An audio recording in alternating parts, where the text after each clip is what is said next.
Very good evening to all of you.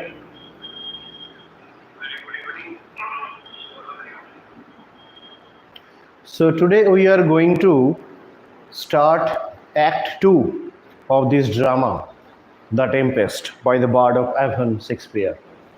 Right. So immediately we will go into the second act, and as we see, after witnessing Prospero's magical manipulations in Act 1, we have seen that how Prospero makes use of his magic, of his supernatural power, because he has studied, he has years of studies, and his years of study enabled him to conjure up magics, right? Magic with the help of the airy spirit Ariel. Act 2 shifts our focus to the royal party stranded elsewhere on the island. Now, the Act 1 was about Prospero's conjuring. Act 2 focuses more on the royal party. This dramatic pivot, this dramatic importance allows Shakespeare to expand the play's scope and introduce crucial new tensions. So we are going to face certain new aspects of the drama, mostly based on the royal party. The act and the royal party is in the tossing ship in the middle of ocean. The act comprises two distinct scenes. So, in the second act, how many scenes we have? We have two scenes that serve as perfect counterpoints to each other. The first, dealing with political intrigue. So, we can understand, right? We can smell out that since this Act 2 is going to focus on the royal party, so definitely that is about political aspects, right? So one would be on political intrigues among the nobility, among the noble character, noble figures, and the second, introducing comic elements through lower class characters. So there are enough evidence of incorporating comic elements in this drama. That's why, this drama falls under the category of romance, both tragedy and comedy, both unified by themes of power and usurpation. We have seen the theme of power and usurpation in the first act, how Prospero has been overthrown by his younger brother Antonio, and how the power structure operates from the royal court. But now the whole royal court is suffering in the seashore, in the tossing ship. Okay. Now, the first scene that we are going to begin with here is basically the setting and opening. What is the setting of Act 2? So we will see that this is going to be a physical setting. The scene opens on another part of the island, a lush and strange landscape, unlike anything the European nobles have encountered before. The European nobles haven't encountered such scene so far. They have not seen this kind of experiences at all. The magical qualities of the environment immediately set the tone for the uncanny events. These are uncanny. unruly events that are to follow, and that the European nobles have to face. And the European nobles, as I said, they didn't see such unruly, unnatural events before. Now, the emotional landscape. Initially, it is of physical setting because the scene sets in a part of the island, and then King Alonso and his company believe Ferdinand has drowned. So that's the news, sad news. The king is consumed by grief, creating an atmosphere of despair, suffering, pain, pathos, and vulnerability that Antonio and Sebastian will later exploit. This sorrow establishes a crucial emotional foundation for the scene. So the news, the bad news that Ferdinand has drowned in the sea, this bad news creates a sense of despair. This bad news creates a sense of, emotional situation. It gives an emotional impact on the very uncanny atmosphere of the setting, of the part of the island. Now, this opening also establishes the disruption of the natural order. So, this is something that goes against the order of nature, both socially and emotionally, right? There was emotional instability as well as the physical instability. Why physical instability? Because the kind of wind that flows, the uncanny wind, is something that these European nobles didn't see ever before.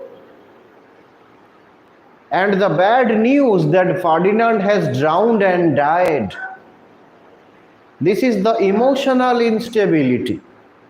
So we can see the physical setting and the emotional mindset create an uncanny impact or some kind of unnatural or unruly impact in the very opening of the act 2, in the very opening of the first scene of the second act.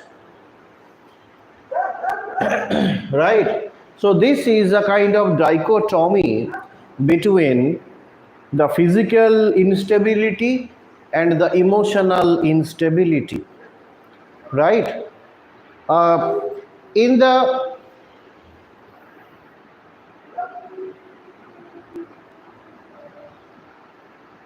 previous class, there was a point, the disorder and order. Okay, that and one of the aspirants asked me a question on that I should discuss in the next class. So the question was order versus disorder on the ship, because it was the tossing ship in the middle of the ocean. So what concept it brings, order versus disorder? Well, apparently it is the physical disorder in the seascape, in the waterscape. It is the physical disorder because the sea has gone mad. The nature, sea is the representative of nature. So nature has gone mad.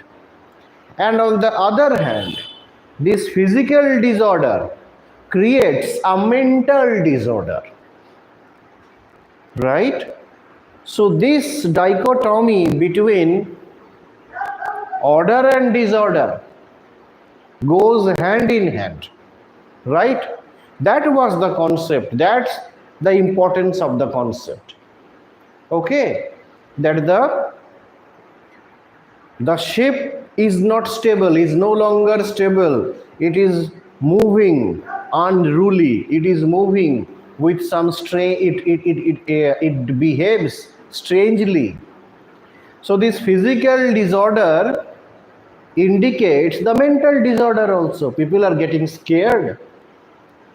Similarly, the same dichotomy is reflected in the first scene of Act 2 as well, where we see the setting, it is in the tossing ship, and at the same time they got the bad news that Ferdinand has drowned. So the physical setting, the disorderly nature of the physical setting, and the mental disorder, that the bad news about the death of Ferdinand, it creates both kind of disorder. One is mental disorder, another is physical disorder. And this dichotomy continues throughout the course of this drama, right? So that is the importance of the setting of the first scene of Act 2. Now, in the arrival of noblemen, the scene brings together a complex assembly of characters. All the characters are coming here, like King Alonso of Naples, his brother Sebastian, Antonio, the usurping Duke of Milan, then Gonzalo, the good counselor, honest counselor. Okay, counselor spelling गलत है इसमें, COUNACLLOR, and courtiers Adrian and Francisco. Their interactions immediately establish the group's dynamics and foreshadow coming conflicts. As I mentioned before, that Act 2 focuses more on the royal party. Act 1 focused on Prospero's conjuring, on Prospero's magic. But unlike Act 1 that deals with Prospero's power, Act 2 focuses more on the central aspects of the royal party, the central tension that follows. And at the same time, the lower class characters are represented as comic elements. And in the Act 2, we can easily see the prime aspects of the romance, because this act conceived of both the tragic and comic elements, thereby labeling it as romance. Okay? Gonzalo attempts to comfort the grief-stricken Alonso. Why Alonso is grief-stricken? Because he thinks that Ferdinand is dead. Yeah, because Alonso thinks that his son Ferdinand has drowned. That's why Antonio is feeling sad. Antonio is getting out of control emotionally. Alonso. Okay, who believes his son Ferdinand has drowned. His optimistic observations about their survival and the island's beauty are met with cynical mockery from Antonio and Sebastian. On the other hand, what they are doing, Antonio and Sebastian, they are making fun.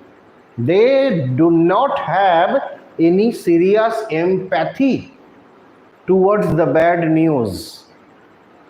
Okay, they are making fun, revealing the deep divisions within the group.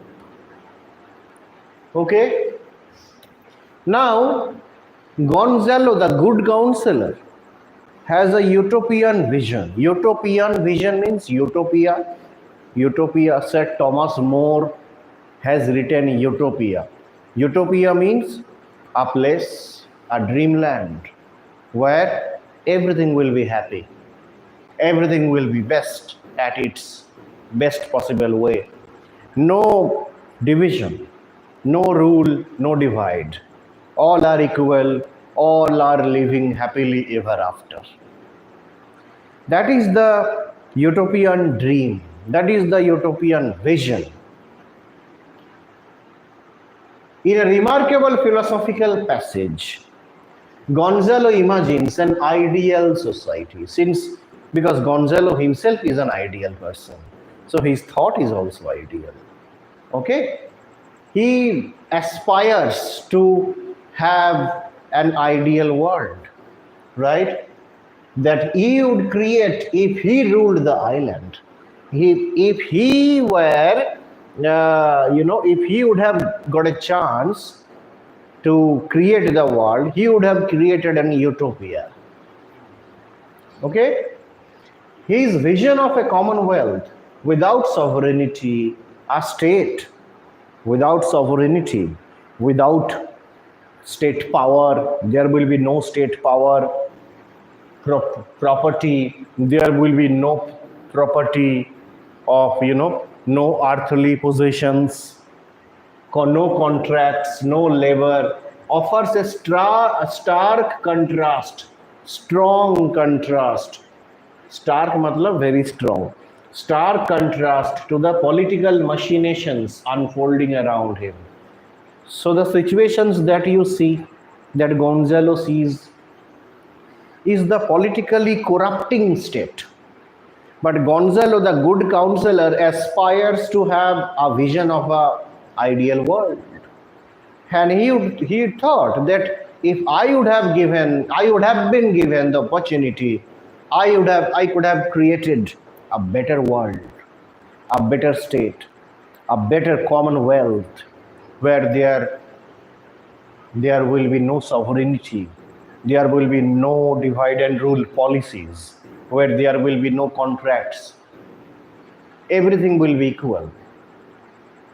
It's a happy, where only, the people will live in harmony and peace. That was the kind of idealist philosophy that Gonzalo looks for. Okay, but that's not the reality, right?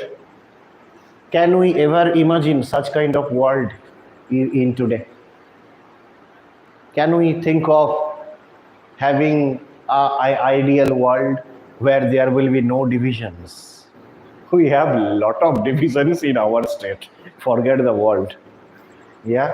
So this famous speech directly references to Monte's essay of cannibals, right? Of cannibals. It's a very important essay by Monte. Monte is one of the leading essayists in the history of world literature, reflecting Renaissance debates about natural law, colonialism, and the concept of the noble savage. Who is a noble savage? What kind of word is this? Noble savage? Doesn't it create confusion? If somebody is noble, can be savage. If somebody is savage, can be noble. What kind of expression is this? First of all, figuratively, this is an oxymoronic expression. This is an oxymoron. Oxymoron. Two opposite words are juxtaposed, right? Noble, savage. So, who is the noble savage here? Who is referred as noble savage? No. He is saying no, the noble savage. He is referring to the whole mankind. We are noble savage. We look noble, but we have savagery inside, deep down inside. Oxymoronic dichotomy. Okay? Gonzalo, because Gonzalo is seeing, Gonzalo sees the kind of politics that is going on.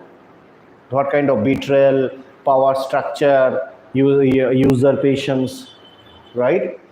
Gonzalo envisions a pre-Lapsarian Eden where nature provides all needs without human intervention.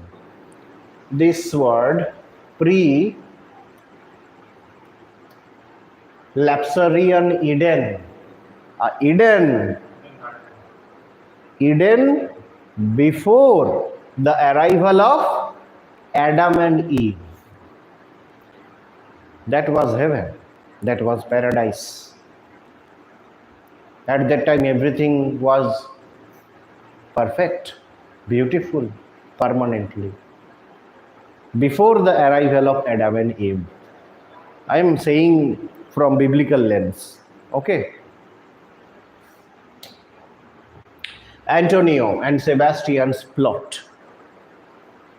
Now you can understand what kind of person Antonio is, what kind of person Sebastian is. Sir, Sebastian was the younger brother of Alonso. Yes, Younger. younger brother. Antonio was the second. Antonio, yes. So now planting the seed. What kind of seed Antonio is going to plant? Seed of what? You need to have a question in your mind. Seed of what? Seed of grudge, seed of lust, seed of jealousy, seed of power, seed of what? Let's see. Antonio first hints at opportunity when most of the party falls asleep, leaving only him and Sebastian awake. His cryptic suggestion: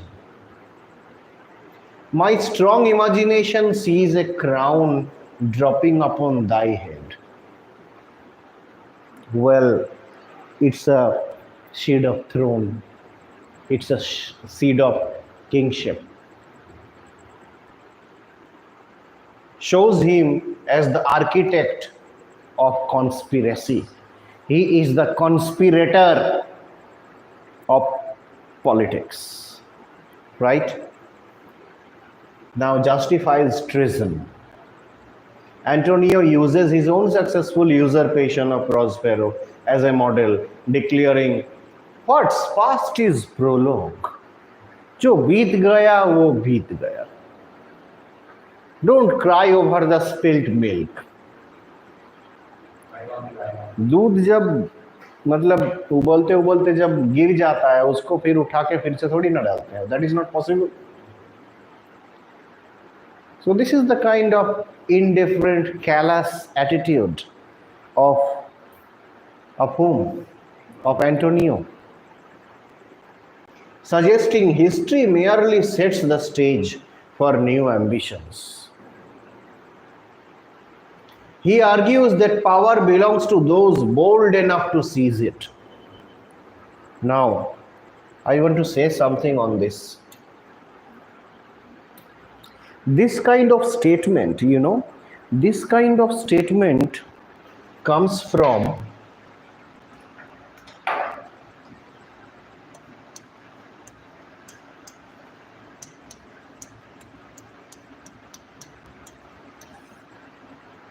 Machiavellian principles.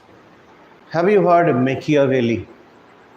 Machiavelli, Italian, I think, Italian king, Machiavelli. Machiavelli has written a book called The Prince, or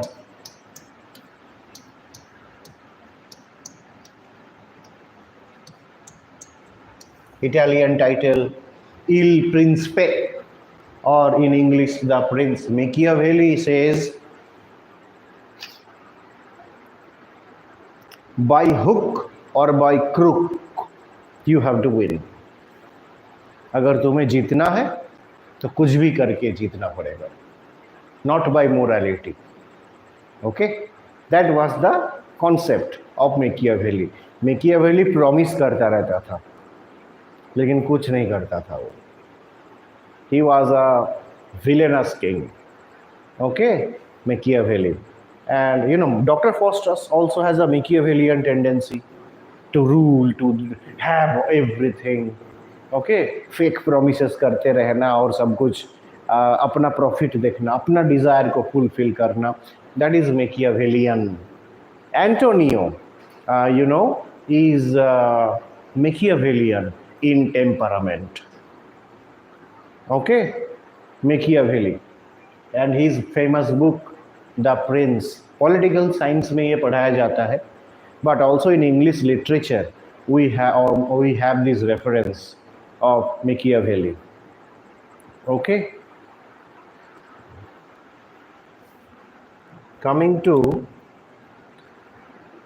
the second point that says, Antonio, the Machiavellian statement, and then seduction of Sebastian. Sebastian is gradually convinced, moving from skepticism to embracing the plan. Okay, it is the lure of power, Lure, lure of power, seduction of power. When you get opportunities to become powerful, some individuals get attracted towards power. अच्छा लगता है ना? If you feel powerful, you feel superior, right? So it is the seduction of power. Seduction is always attractive, be it for love, be it for sex, be it for power, be it for any reward. Okay, so this is the seduction of power that attracts Sebastian. Sebastian was in doubt. Sebastian was under some sort of morality, but gradually Sebastian is getting attracted. Sebastian is getting seduced by the lure of power,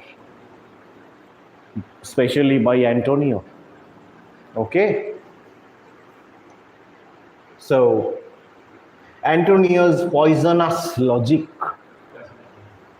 portrays Ferdinand's presumed death as opportunity, with Sebastian needing only to kill his brother to claim Naples' throne. So this is the, this kind of politics is going on.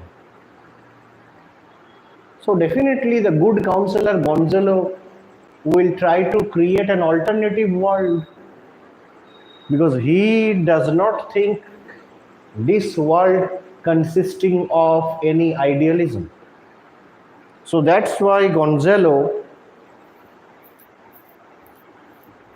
wishes to create an alternative ideal world, utopia. Okay. Oh, the sleep enchantment. Who is this? Ariel. Let's see now. The sleep motif. Now we will discuss the theme and then I will discuss motif. Motif मतलब क्या होता है? Motive नहीं, purpose नहीं, motif, MOTIF.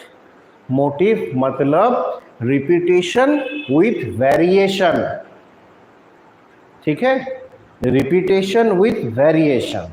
तो यहाँ पे sleep जो एक कंसेप्ट है, ये बार बार घूम फिर के आएगा अलग अलग कंटेक्स्ट में. इसको बोला जाता है motive.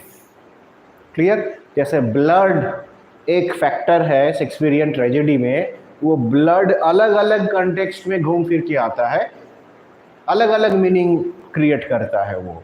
So that is also blood is a motive. Blood imagery एक मोटिव है, स्लीप एक मोटिव है. Let's see.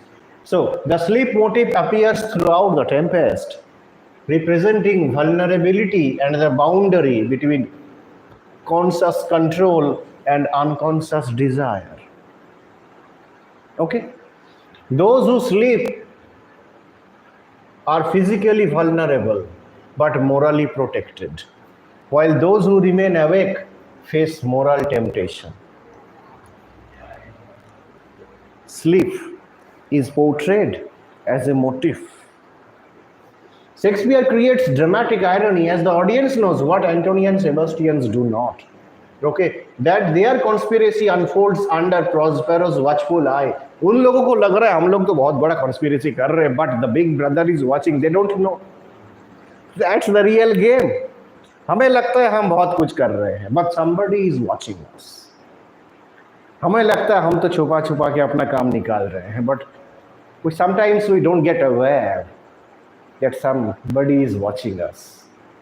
Okay, we are always under surveillance of some kind of power. We don't know. It can be nature, it can be law, it can be something.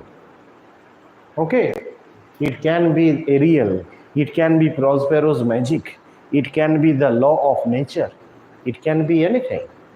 Okay, so yes, this invisible supervision adds a layer of tension. Audience को लग रहा है अरे ये लोग ऐसे कर रहे हैं, जब पता चलेगा तब समझ में आएगी इन लोगों को. ये भी ऑडियंस के सबकॉन्शियस माइंड में चल रहा है. Okay, as viewers anticipate, we are viewers anticipate, we can guess, we can predict Prospero's inevitable intervention. Prospero is there, right? He is the magician. Assassination attempt failed. Conspirators draw swords as Sebastian finally agrees to Antonio's murderous plan. They draw their swords and prepare to kill the sleeping Alonso and Gonzalo, with Antonio taking Gonzalo and Sebastian targeting his brother. Okay, so the plans are getting unfolded.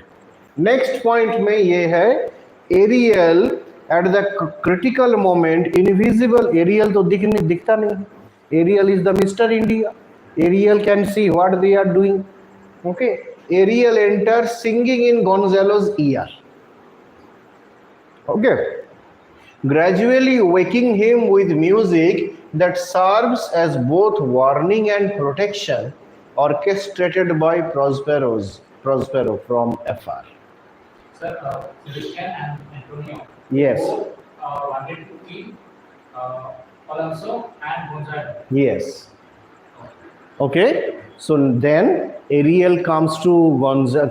Ariel appears, in front of Gonzalo, and Gonzalo was sleeping, right? So Ariel comes close to the ear of Gonzalo and sings a song, and that song is both of warning and protection. So he must wake up, right? So he can protect himself. Now, third point is, as Gonzalo awakens, गाना सुन के उड़ गया वो, गाना सुन के पता चल गया, उड़ गया वो. As Gonzalo awakens and rouses Alonso, Antonio and Sebastian quickly fabricate a story. Fabricate मतलब बनाना, बनावटी, कहानी बनाना start कर दिया. Concoction, very good. Concoct a story about hearing roaring beasts claiming they drew their swords for protection, not assassination. So they are very smart. They are sort of quickly concocted a story, right? To have a defense mechanism for safety. Okay. Then comes suspicion lingers. Suspicion तो हो गया, एक बार शक पैदा हो जाता है तो वो फिर मरता नहीं है. शक ही ऐसा चीज है जो मरता नहीं है. वो अमर है, वो नहीं मरेगा कभी, भले ही बॉडी मर जाए, शक नहीं मरता है. Though Gonzalo accepts their explanation, चलो भाई ठीक है, अच्छा ऐसा है, अच्छा. His words suggest lingering doubt. The scene ends with the group moving on to a search for Ferdinand. The conspiracy temporarily thwarted but not abandoned. It is suspended for the time being, but the doubt lingers. कुछ तो गड़बड़ है. अच्छा, just for the roaring beasts. अच्छा. So this doubt prevails. Okay. Next. Now the second scene. In the second scene, we will see a shift from royal conspiracy to a different part of the island where we meet Caliban gathering food, gathering wood for his master Prospero. This transition marks, तो क्या करने को दिख रहा है, क्या दिख रहा है? Caliban is gathering wood for his master. So Caliban started accepting himself as slave to his master Prospero. That is the success of the colonial politics. This transition marks a crucial tonal shift in the act, moving from political machinations to elements of comedy and folk tradition. So the language that we will see, if you read the text, you will come to understand the kind of language that Caliban makes use of includes a lot of folk words, okay, and that shows obviously importance to different dialect, English dialect, okay, and also obviously the colonial rule, the successful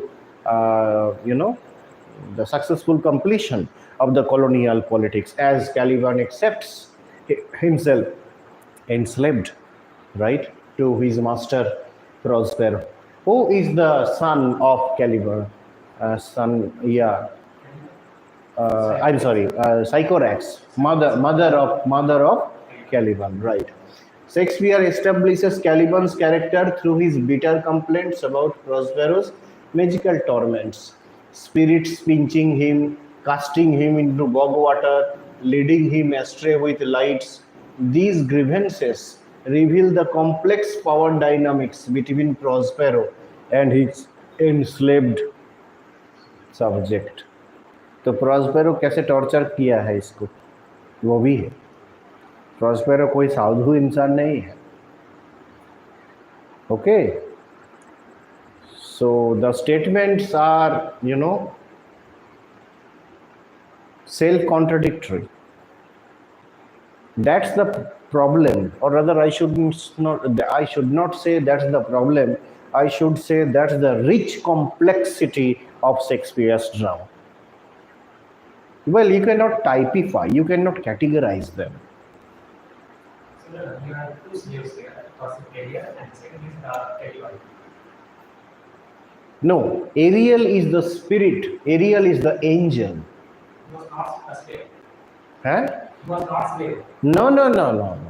Ariel is the airy spirit. If you read Paradise Lost, you will come to understand the spirits, angels of fire, angels of earth, angels of fire, salamanders, all the so Ariel is the airy spirit of the air, of the airscape, Ariel. Okay, Caliban is a slave. Okay, Caliban is a slave. Caliban, Trinculo, and Stephano, mistaken identities. When Trinculo, the king's jester, or you can say clown, jester appears seeking shelter from the storm, Caliban hides, fearing another of Prospero's tormenting spirits. है ना? Caliban comes to know that Prospero का तो काम धंधा नहीं, aerial को बुलाता है और मुझे टॉर्चर करता रहता है. फिर लगा ये कौन है, ये कोई दूसरा स्पिरिट भेज दिया क्या मास्टर ने फिर से. Okay, so these are comic elements, right? Trinculo discovers Caliban and confused by his appearance. अजीब गरीब दिखने है, इंसान जैसा तो दिखता नहीं है ना वो, ठीक है. Hides beneath his cloak, creating a bizarre four-legged monster. Bizarre, very high, hideous, very odd kind of look, odd kind of appearance. Stephano's arrival. Stephano, the king's drunken butler, enters singing and drinking from his bottle of celestial liquor. Oh, celestial, heavenly. Celestial means heavenly. Well, for him it is heavenly. He feels soothed. So, saved from the shipwreck, he is astonished to discover the strange creature with 4 legs and 2 voices. इसका 4 leg और 2 voices है. हाँ. Believing he has found a profitable monster to exhibit back in Naples. Look at his, uh, you know, colonial outlook towards Caliban. अरे ये तो exhibition में दिखाने का चीज है, इसको उठा के ले जाऊंगा. Isn't it colonial empirical observation towards an oriental subject? Isn't it? क्योंकि ऐसे चीजें, ऐसे क्रीचर्स देखने में उन लोगों को मजा आता है, because they do not consider these as something important, not as part of life, part of civilization, है ना? These animal like creatures or naked woman in the east. So these are the these are the oriental images projected from Western Eurocentrism, Eurocentric viewpoint. Okay, European centered viewpoint. एक particular colored lens से देखना, है ना?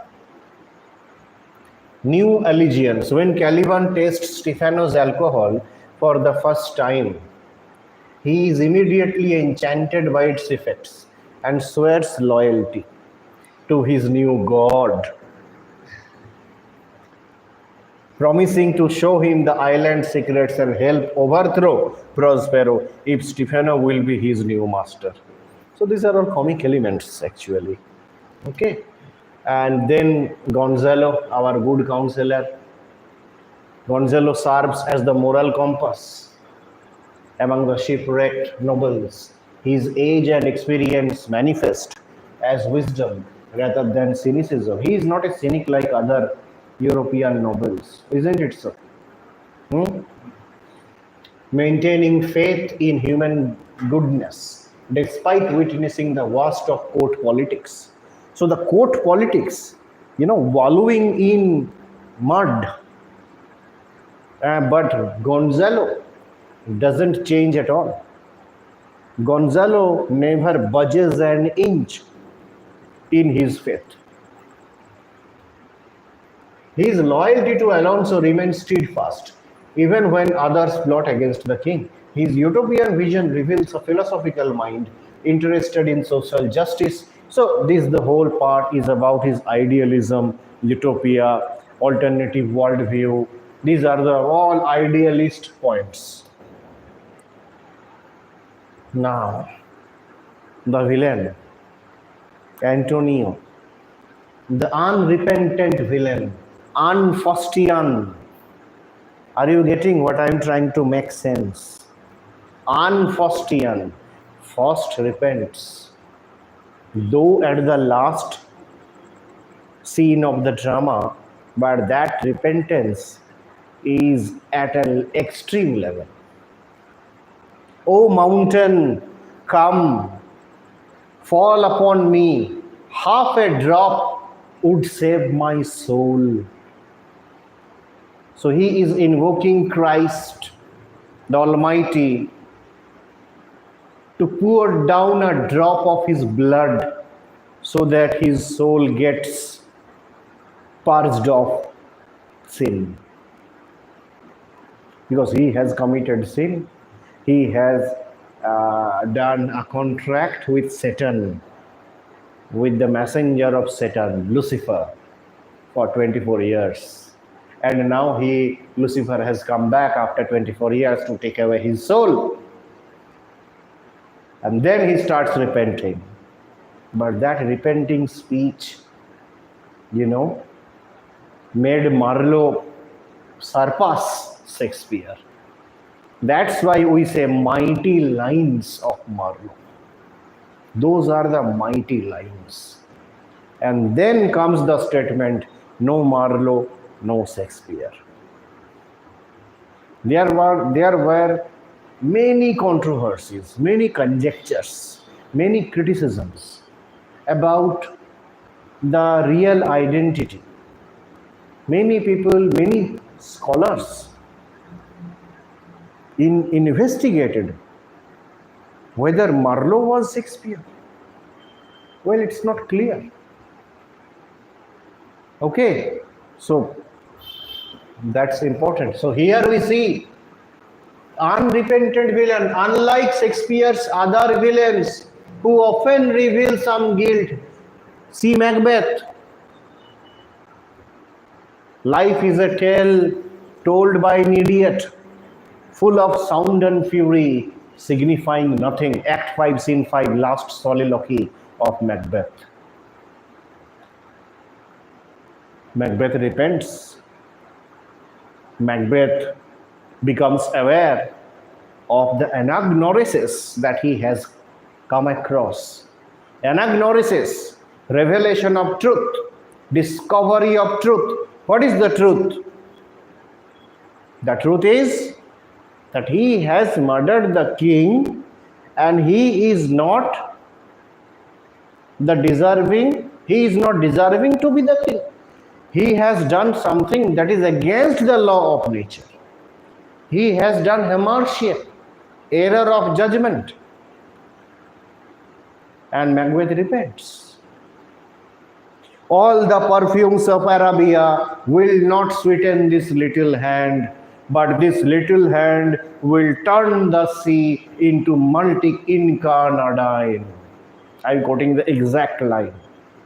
Incarnadine, matlab, all the perfumes of Arabia cannot wash away the blood from my hand, because Macbeth has killed his king.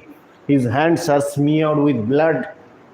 Rather, these blood-stained hands will turn the sea into red. Look at his level of guilt, conscience. Okay? But here, Antonio, unrepentant villain, cold-blooded murderer, no repentance. His character represents ambition divorced entirely from moral consideration, making him one of Shakespeare's most consistently amoral characters. Amoral, if not immoral. Immoral नहीं बोल सकते, amoral बोल सकते हैं, क्योंकि immorality तो universal नहीं हो सकता ना. आपके लिए जो immoral है मेरे लिए immoral नहीं भी हो सकता है. हमारे देश में कई सारी चीज़ें हैं जो इमोरल है, लेकिन दूसरे देशों में नहीं भी इमोरल हो सकता है वो. Are you getting my point? Okay, so ना तो मोरल है ना तो इमोरल है, ये एमोरल है. ठीक है? There is always a third angle. ना तो दिन है ना तो रात है, ये तो शाम है. Neither it is day nor night, it is dawn. Okay? So you cannot put everything into a binary. You have to get rid of the binary. You have to get out of the binary and create different meaning, different world, different understanding, different philosophy, different perspectives. The corrupter. Antonio functions as a corrupter of others, most notably in his systematic persuasion of Sebastian to murder Alonso. कैसे फंसा रहा है Sebastian को? You will become powerful. Yeah? So this is the lure of power. You know, power attracts. His rhetoric transforms Sebastian, his rhetoric, political rhetoric. Rhetoric क्या है? Nationalism. What is nationalism? Nationalism is rhetoric. कैसे? The love for nation, the devotion for nation, the sense of, the sense that, giving sacrifice for nation. These are all rhetoric. And Antonio's rhetoric is that you will get this, you will get this, you will become powerful, you will get wealth, you will get money. So this political rhetoric persuades Sebastian to kill Alonso. Okay, from reluctant listener to willing assassin. Assassin कौन होता है? One who assassinates, जो murder करता है. Demonstrating his dangerous persuasive abilities. The Machiavellian, oh my God, इतना coincidence हो सकता है क्या? The Machiavellian. Antonio embodies Machiavellian principles that were widely discussed in Renaissance England. His famous line, "What is past is prologue." अरे जो बीत गया वो गया, आज का सोचते हैं, मर गया तो मर गया, खत्म करो. Okay, so that's the kind of indifferent and callous, insensible, okay, kind of person. It suggests history merely sets the stage for new ambition. And his argument that 20 consciences, this Machiavellian quality of Antonio reminds me of a web series called Mirzapur. Right? I understand this web series is has a sea of abusive slangs, abusive remarks, but you can relate how these lines work in that web series. What is past is prologue, history sets the stage for new ambition, है ना? तुमको तो king of Mirzapur बनना है, तो उसके लिए sacrifices करवाना पड़ेगा. So that's the kind of politics. Try to understand the very claustrophobic, the very blood-soaking ambience of both in that web series and in this drama, especially projected by Machiavellian Antonio. Okay, Sebastian emerges as a study in persuadability and moral weakness. Unlike Antonio, who has already committed usurpation, Sebastian begins the scene without apparent thoughts of treason. Okay, Sebastian got lured by Antonio's Machiavellian and political rhetoric. That's the point it says over here. Moving on. Now, if you see that Alonso, the grieving father Alonso knows that my son has drowned, and that actually crippled his mind completely out of grief, out of the loss of his son, the guilty conscience. Okay, and as king, Alonso represents legitimate authority, now undermined by the same forces he once supported. His character embodies the precariousness of power.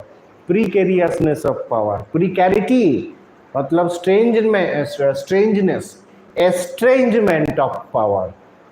Estrangement of power का मतलब क्या है?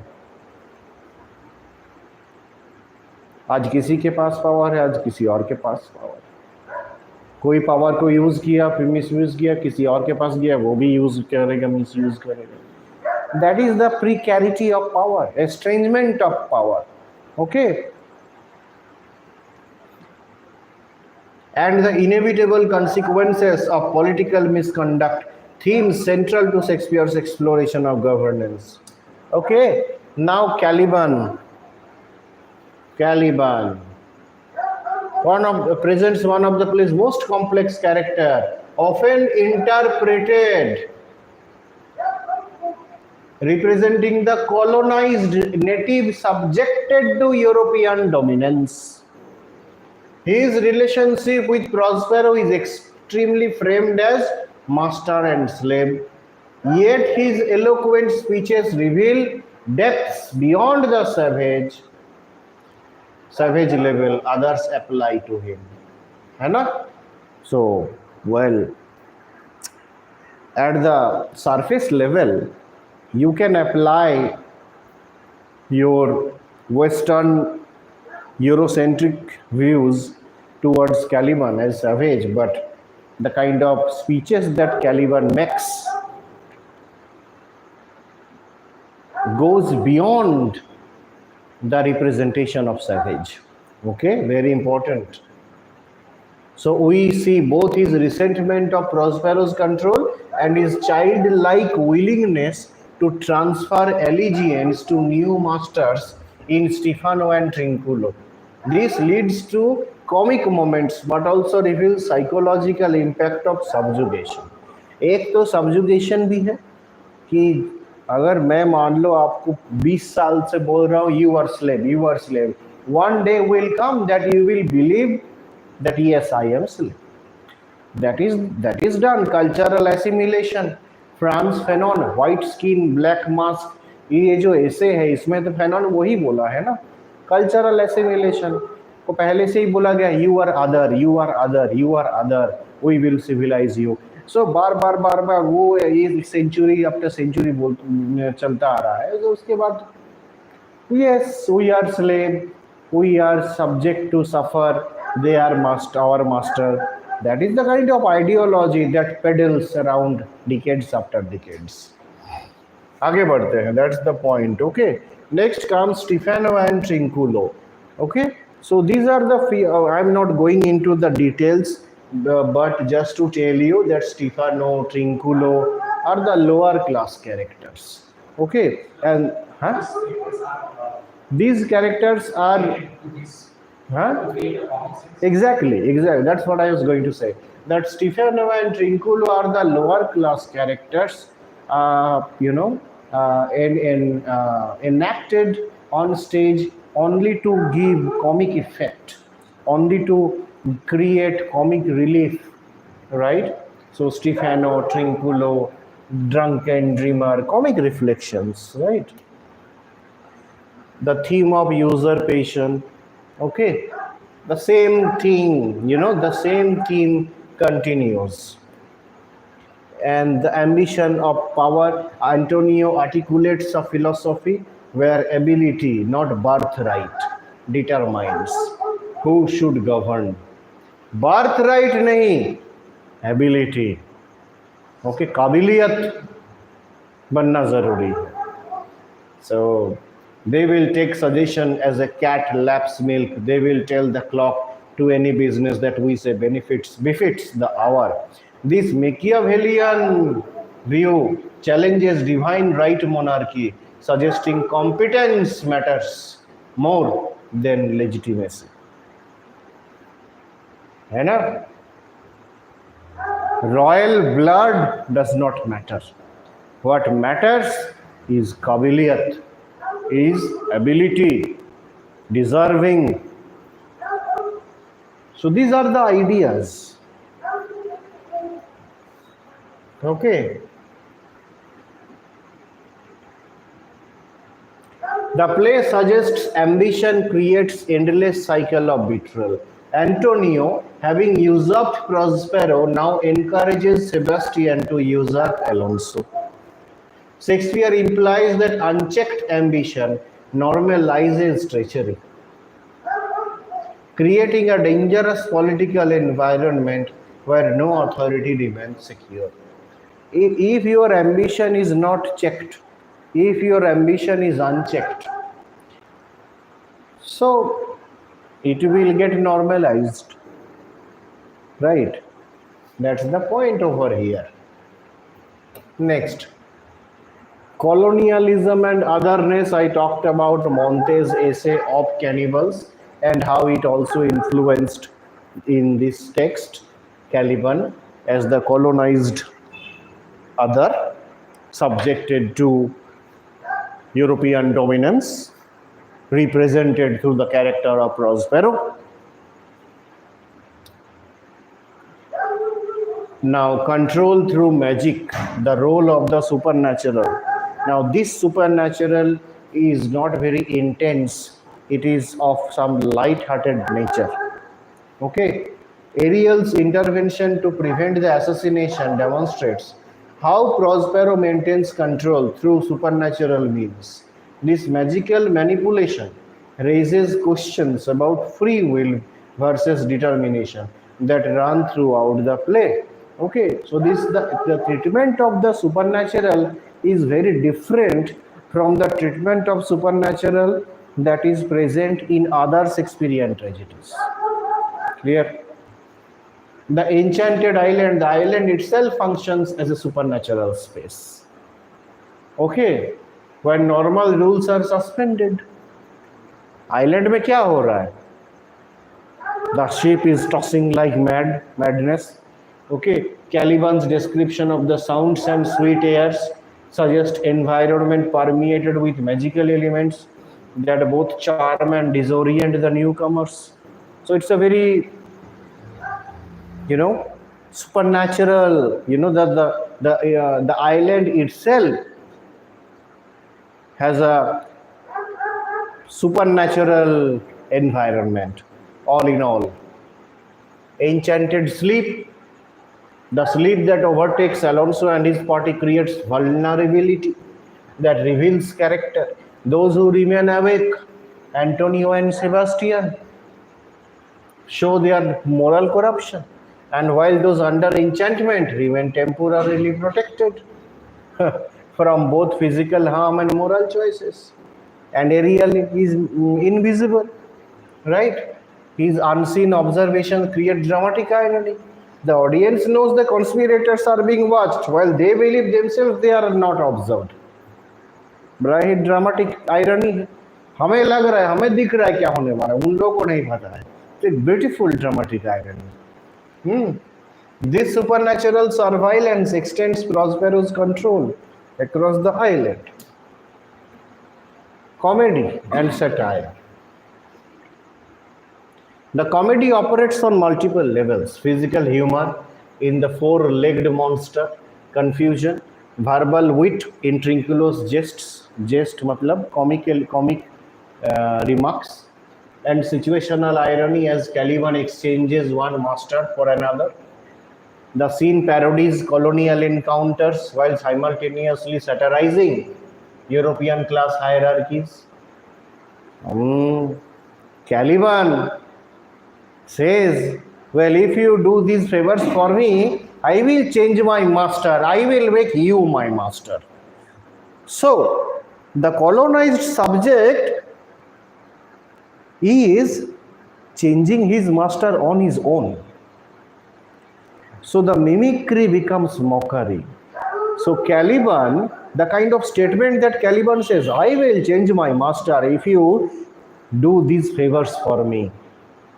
This statement is not expected from the colonized subject, but Caliban does that. So here, the limitation of the colonized crossed. So there are enough possibility for Caliban to become colonizer from colonized. So the very politics, the colonial politics, has its own fracture, as Bhabha says.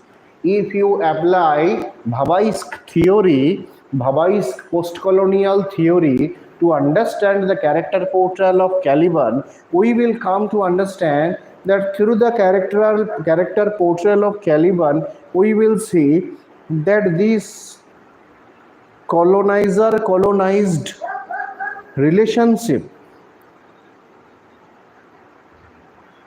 has its own fractures, has its own lacuna, has its own loopholes.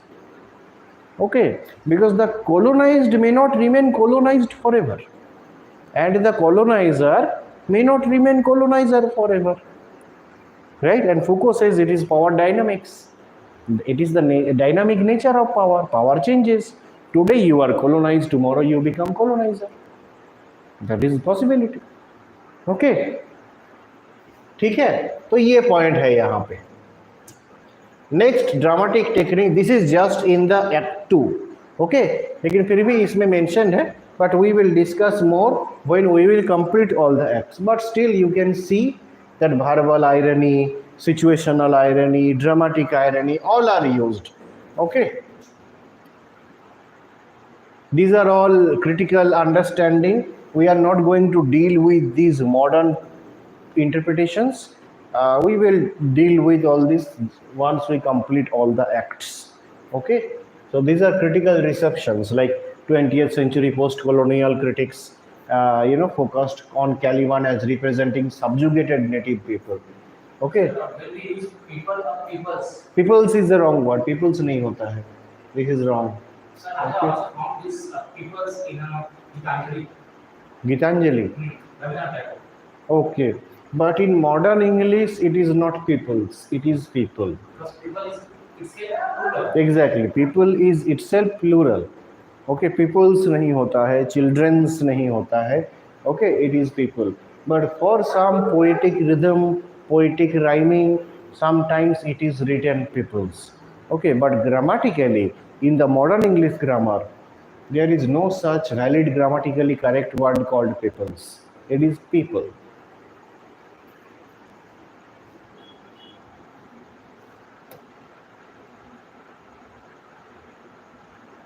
So we see that it creates important structural parallels between past and present. Antonio's previous usurpation of Prospero is mirrored in his current conspiracy with Sebastian, while Caliban's relationship with Prospero is reflected in his new allegiance to Stephen. These echoes suggest cycles of power and betrayal that Prospero must ultimately break. Okay. And then we see the narrative. Here, narrative is very important. In the Act 2, the whole narrative structure plays a very important role. Okay.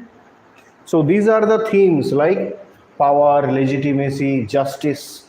Okay. As I said, the Act 2 focuses on the royal party, royal court, on the court politics. Okay. अगर पूछा जाए question कि Act 2 deals with, तो सबसे important answer होगा court politics. Okay, last point, character revelation, that through the principle of isolation on the magical island, it reveals essential character traits that will determine each person's fate in Prospero's final judgment.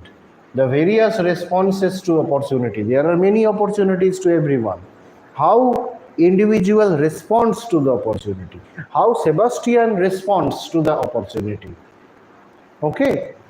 And temptation, from Antonio's immoral ambition to Gonzalo's steadfast loyalty, establish the moral spectrum against which Prospero's eventual forgiveness will be measured. We will see this. It is going to come. Forgiveness. Okay, central theme, but that will come little later. So yeah, that's much for today. In the next class, I will come. You read the drama. Okay, read the drama, read the text, right? I try to cover most of the points of each scene of the act.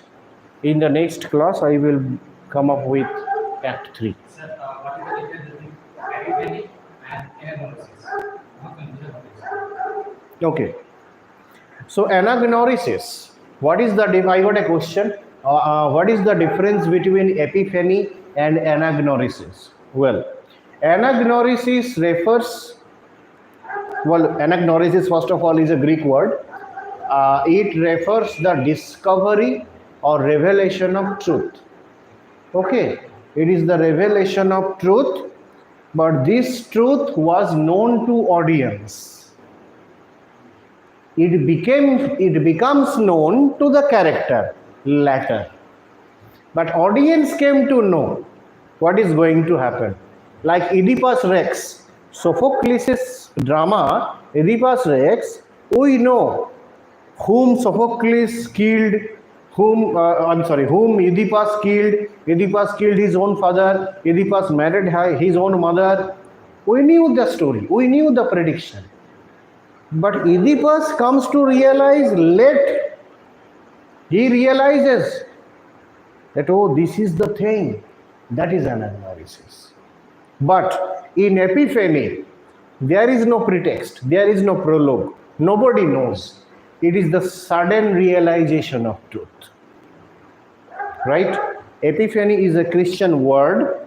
It is the sudden realization of truth. Anagnosis is the revelation of truth. Okay, but that truth was already known to the viewers, to the readers, to the audience, but not to the concerned character. Thank you so much. We will meet again tomorrow and we will continue with Act 3. Thank you.